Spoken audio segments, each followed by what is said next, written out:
Students, this is Dr. Nisha Pal, Assistant Professor, Department of Sociology, हर्ष विद्या मंदिर PG college Raisi Haridwar. जैसा कि हम सभी जानते हैं कि हम इस कोरोना महामारी से गुजर रहे हैं, तो सभी की ऑनलाइन क्लासेस चल रही हैं। तो इसी सब चीज़ों को ध्यान में रखते हुए गवर्नमेंट ने फाइनल सेमेस्टर के लिए मल्टीपल चॉइस क्वेश्चन के आधार पर पेपर्स का पैटर्न तैयार किया है। तो उन्हीं सब चीज़ों को ध्यान में रखते हुए अब हम आपको जो पढ़ाएंगे वो कोशिश ये रहेगी कि मल्टीपल चॉइस क्वेश्चन पढ़ाएं ताकि आपके लिए पेपर में हेल्पफुल रहें। ओके, तो MA 4 सेमेस्टर की जब हम बात करते हैं उसमें आपका जो फर्स्ट पेपर है मॉडर्न सोशियोलॉजिकल थियोरीज, आधुनिक समाजशास्त्रीय सिद्धांत। तो उसकी जो फर्स्ट यूनिट है उसमें संघर्ष की बात की गई है और उस फर्स्ट यूनिट में जो संघर्ष के थिंकर्स हैं वो मर्टन है, रॉल्फ डेरेनडॉर्फ है एंड लिवाइस ए कोजर हैं। ओके, तो आज हम जो पढ़ेंगे वो हम पढ़ेंगे रॉल्फ डेरेनडॉर्फ के बारे में। तो सबसे पहली चीज़ मैं आपको ये बोलूँगी, संघर्ष की जब बात आती है तो इसमें कार्ल मार्क्स ने अपनी बात करी।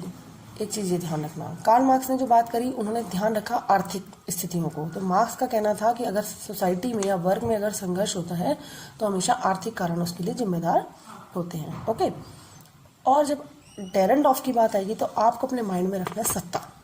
अगर आपने अपने माइंड में फिक्स कर लिया कि सत्ता की बात हो रही है तो your number of question is going to correct.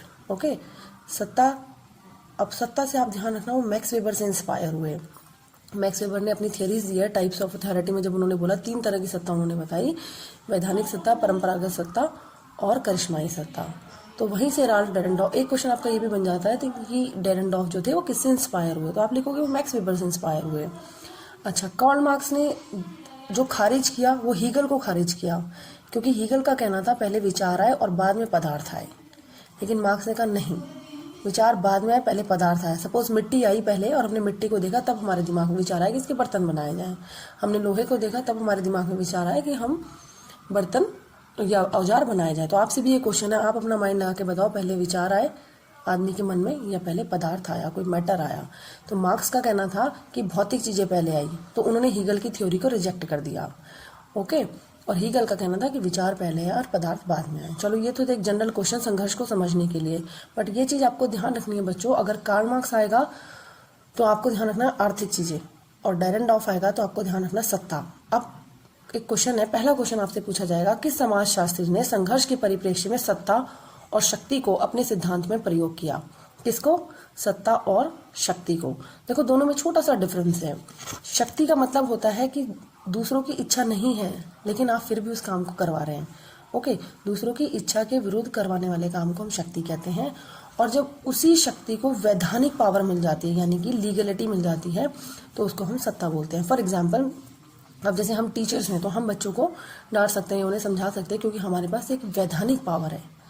शक्ति तो है ही है, लेकिन उसके साथ साथ हम अपॉइंटेड हैं एज अ टीचर, तो हमारे पास एक लीगल पावर है। तो हम अपने स्टूडेंट्स को अगर गली में वो रूल्स तोड़ते हैं, कुछ भी करते हैं, स्कूल में डिसिप्लिन फॉलो नहीं करते, तो we can stop them, we can correct them, right. तो दिस इज कॉल्ड सत्ता। तो आप सिंपल से वर्ड्स में अगर मैं आपसे पूछूं कि शक्ति और सत्ता में क्या डिफरेंस है, तो आप ये बोलोगे मैम कि शक्ति को जब वैधानिक रूप मिल जाता है तो उसे हम सत्ता बोलते हैं। जैसे पुलिस वाले हैं, जज वाले हैं, इन सब के पास क्या अथॉरिटी, सत्ता। ओके, तो अब क्वेश्चन ये है कि समाजशास्त्री ने संघर्ष के परिप्रेक्ष्य में सत्ता और शक्ति को अपने सिद्धांत में प्रयोग किया। तो मैंने स्टार्टिंग में आपको हिंट दी थी, रॉल्फ डेरेनडॉर्फ, सत्ता। तो इसका आंसर क्या हो जाएगा? डेरेनडॉर्फ ने कहा, ठीक है। क्योंकि अब नेक्स्ट क्वेश्चन है आपका, बाध्यता मूलक प्रारूप में डेरेनडॉर्फ ने किसकी बात की है? बाध्यता मूलक को समझिए सबसे पहले। बाध्यता मूलक, फोर्सफुल, जहां पर आप क्या कर रहे हैं, कहीं व्यक्ति की इच्छा नहीं है लेकिन आप उसको बाध्य कर रहे हैं उस कार्य को करने के लिए। तो बाध्यता मूलक प्रारूप में डेरेनडॉर्फ ने किसकी बात की है? उन्होंने बात की है, उत्तर है इसका संघर्ष, यानी जहां पर भी बाध्यता होगी वहां पे संघर्ष की स्थिति उत्पन्न होगी। ये बात आप भी समझते हैं। अगर आपके पेरेंट्स या टीचर्स आपको जरूरत से ज्यादा बाध्य करते हैं किसी कार्य को करने के लिए जो आपके फेवर में नहीं है या आप उसमें इंटरेस्टेड नहीं हो, तो वहां पे कौन सी स्थिति उत्पन्न होगी बच्चों? संघर्ष की। तो इसका आंसर क्या हुआ? संघर्ष। नेक्स्ट क्वेश्चन है, डेरेनडॉर्फ के अनुसार शासक वर्ग क्या चाहता है? 2 वर्ग होते हैं, एक शासक वर्ग होता है जो ऊपर बैठा है, एक शासित वर्ग होता है जो नीचे बैठा है, ठीक है। तो शासक वर्ग से हमारा तात्पर्य है जैसे राजा हो गए, मंत्री हो गए, हमारे है ना डोमिनेटिंग क्लास हो गई। तो क्वेश्चन ये है कि शासक वर्ग क्या चाहता है? तो इसका आंसर होगा, शासक वर्ग किसी भी तरीके का परिवर्तन नहीं चाहता, वो चाहता है यथा स्थिति बनी रहे। ठीक है, जो कुर्सी पे बैठा है वो तो यही चाहेगा ना कि मैं कुर्सी पे बैठा रहूं, मेरी सत्ता ना जाए।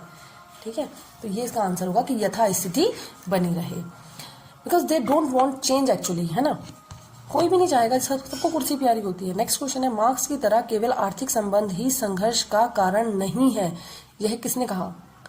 सिंपल है, डेरेंडॉफ ने कहा। डेरेंडॉफ ने कहा जरूरी नहीं है कि आर्थिक रीजन ही संघर्ष का कारण हो, संघर्ष का कारण सत्ता भी हो सकती है। ठीक है, नेक्स्ट क्वेश्चन है, वर्ग संघर्ष प्रत्येक जगह पाए जाने वाला तत्व है, किसने कहा? वर्ग संघर्ष प्रत्येक जगह पाए जाने वाला तत्व है, ये किसने कहा? इसका आंसर है डेरेंडॉफ ने कहा। बच्चों यहाँ पे बहुत सारे बच्चे आंसर गलत करके आते हैं, कंफ्यूज हो जाते हैं। देखो, अगर क्वेश्चन ये आता है कि समाज में सहयोग एवं संघर्ष दोनों चीजें पाई जाती हैं, तो ये मैकाइवर एवं पेज ने बोला। ओके, और क्वेश्चन अगर आपका ये आता है कि अब तक का जो समाज है वो वर्ग संघर्ष रहा है उस समाज में, है ना, अब तक का जो इतिहास है उसमें वर्ग संघर्ष का इतिहास रहा है, ये कार्ल मार्क्स ने बोला है। लेकिन क्वेश्चन अगर आता है वर्ग संघर्ष प्रत्येक जगह पाए जाने वाला तत्व है, ऐसा किसने कहा? तो ये किसने कहा? डेरेंडॉफ ने कहा। नेक्स्ट क्वेश्चन है, सत्ता हर सामाजिक संगठन में विद्यमान है, फिर से सत्ता आ गई, तो डेरेंडॉफ का ही आंसर क्या हुआ? डेरेंडॉफ ने बोला कि हर सामाजिक संगठन में सत्ता जो है विद्यमान है, आपको मिलेगी ही मिलेगी। Now come to the next question, Dahrendorf ने संघर्ष के परिप्रेक्ष्य में सत्ता और शक्ति की बात किस समाजशास्त्री से प्रभावित होकर की? मैंने शुरू में भी आपको हिंट दी थी, वो मैक्स वेबर से प्रभावित हुए थे। ठीक है, तो आंसर होगा max weber. Now the next question is, संघर्ष जितना गहरा होगा व हिंसात्मक होगा, परिवर्तन उतनी ही तीव्रता से होगा, ऐसा कौन से थिंकर ने कहा?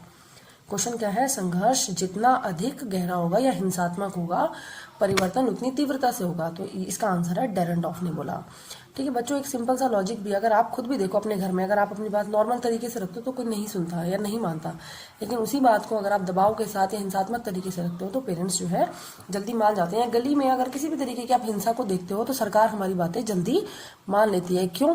अगर वो देखती है कि संघर्ष की स्थिति ज्यादा हिंसात्मक होती है तो सरकार मजबूर हो जाती है आपकी बात मानने के लिए। Now come to the next question number 9, सामाजिक समूहों में जितनी कम गतिशीलता होगी, संघर्ष की संभावना उतनी तीव्र होगी, किसने कहा? इसका आंसर भी क्या है? डेरेंडॉफ है, हम डेरेंडॉफ पढ़ रहे हैं तो आंसर होगा डेरेंडॉफ। लेकिन आप इस क्वेश्चन को समझ लिए, हम क्या बोल रहे हैं कि अगर सामाजिक समूह में किसी भी प्रकार की गतिशीलता नहीं होती तो क्या संघर्ष होगा या नहीं होगा? आप खुद सोचिए, आप एक क्लर्क की पोस्ट पर लगे और आपका जीवन भर प्रमोशन नहीं हुआ, आपका रिटायरमेंट भी एज अ क्लर्क हो गया, तो क्या संघर्ष की स्थिति नहीं होगी? होगी ना, क्योंकि हर व्यक्ति प्रमोशन चाहता है। ठीक है, अगर किसी व्यक्ति की सैलरी 10,000 रुपीज ही है और वो 10,000 पे रिटायरमेंट होता है तो क्या उसको फ्रस्ट्रेशन नहीं होगी, गुस्सा नहीं आएगा? तो एवरीबडी वांट्स अ मोबिलिटी, है ना, हर व्यक्ति चाहता है कि गतिशीलता हो, उसका प्रमोशन हो, उसकी चीजों में चेंज हो। तो अगर गतिशीलता कम होगी तो संघर्ष बढ़ेगा या घटेगा? संघर्ष बढ़ेगा, तो इसीलिए गतिशीलता होनी चाहिए, ऐसा किसने कहा? डेरेंडॉफ ने कहा। नेक्स्ट क्वेश्चन है, डेरेंडॉफ ने किस समाजशास्त्री की आलोचना की? ये सिंपल सा आंसर है, मैंने पहले ही बताया, उन्होंने कार्ल मार्क्स की आलोचना करी। नेक्स्ट क्वेश्चन है, अब कुछ बुक्स का नाम है बच्चों, इनको देख लीजिए। Class and class conflict in industrial society, इस पुस्तक के लेखक कौन है? 1959 में ये बुक लिखी, इस पुस्तक के लेखक है राल्फ डेरेंडॉफ। ठीक है, फिर से देखिए, इंडस्ट्रियल सोसाइटी में जो जितनी भी हमारे औद्योगिक समाज है उसमें क्लास कॉन्फ्लिक्ट की बात किसने की? राल्फ डेरेंडॉफ ने की। नेक्स्ट क्वेश्चन है, कॉन्फ्लिक्ट आफ्टर क्लास, है ना, जब वर्ग बन जाएंगे उसके बाद संघर्ष की स्थिति उत्पन्न होगी, ये बुक भी राल्फ डेरेंडॉफ ने लिखी। Society and democracy in Germany, Ralf Dahrendorf. Essay in the theory of society, Ralf Dahrendorf. Next question है, लास्ट क्वेश्चन है, वर्ग संघर्ष के संस्थाकरण की अवधारणा किसने की? संस्थाकरण मतलब जब वह नियमों से और कुछ उनसे बन जाए, रेगुलेशन से बन जाए, तो उसको हम क्या बोलते हैं? संस्थाकरण बोलते हैं। पहले वर्ग कोई भी हो जाता था, है ना, अब क्या है, लाइक मजदूर वर्ग आपने देखा होगा, टीचर वर्ग आपने देखा होगा, डॉक्टर वर्ग आपने देखा होगा, है ना, महिला वर्ग आपने देखा होगा, तो this is what we call संस्थाकरण, है ना। तो ये संस्थाकरण, वर्गों के संस्थाकरण की, इंस्टीट्यूशनलाइजेशन की अवधारणा किसने दी? राल्फ डेरेंडॉफ ने दी। Thank you so much and wish you all the best for your exams.